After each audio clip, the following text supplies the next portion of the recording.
حدیث مبارک کے راضی صحابہ کرام با نبی علیہ الصلوۃ والسلام مبارک په زمانہ کې پلیارو کې کېناستا لکه څنګه چې مونږ او تاسو کینو د غب شپ د پارا د خبرو د پارا زمونږ او تاسو عمدغه زین وی پیغمبر علیہ الصلوۃ والسلام مبارک صحابو ته فرمایل تاسو با پلیارو کې نه کېنئ صحابه کرام ورته فرمای یا رسول الله مبارک از مونږ د غب شپ خبرو د پارا د لیارو نه علاوه مونږ سره نور زینا نشتا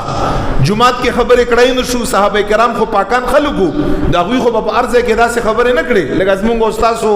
بے باکیو دې ته مو ته نو ګورو چې آیا دا زائد دې خبرې رہی کنه رہی ګوره دا خبرې زده کوي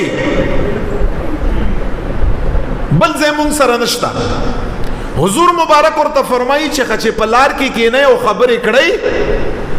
بیا په طریق او دلار حق هم ادا کوي داغه حق به ادا کوي بیا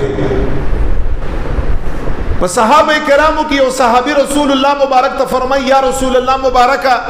وما حق الطريق دلارم حقي دلیار څه حق دی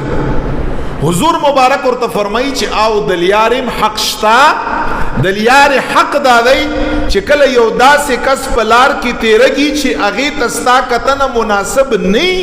حضور مبارک فرمایي په دې ټیم کې به ته د خپل نظر حفاظت کوي او خپل نظر به په داسې انسان باندې بالکل نه غورځي او چې څوک در باندې سلام واچي جواب به ولور کی دویم او دریم لمبر کپ لار کی داسې موزی تکلیف دی سسیزو هغه به اوچتی او څلورم لمبر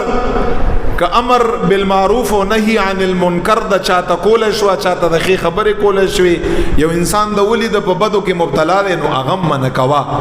دا د لیارې حقوق دي کدا ادا کولای شي پلیار کې کینا حضور مبارک صحابو ته فرمایي او کدا نشي ادا کولای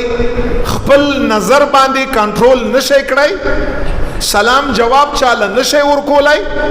لیار نه تکلیف والا شي نشي اوچتولای وغیرہ وغیرہ بیا پلیار کې مکه نه نو پلیار کی ناستو په وجه باندې د انسان نظر حفاظت گرانی سختی نکیږي حضور مبارک اول خبره عمده وکړه چې هغه کس په پلار کې کینی چې د خپل نظر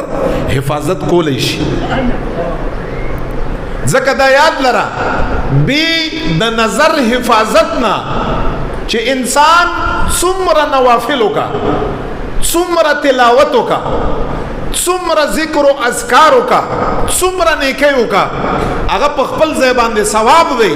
خدا انسان د تقوا معیار او د تقوا حد ته نشي رسیدای هیڅ کلم نشي رسیدای چې چا د خپل نظر حفاظت نه کړای ته متقی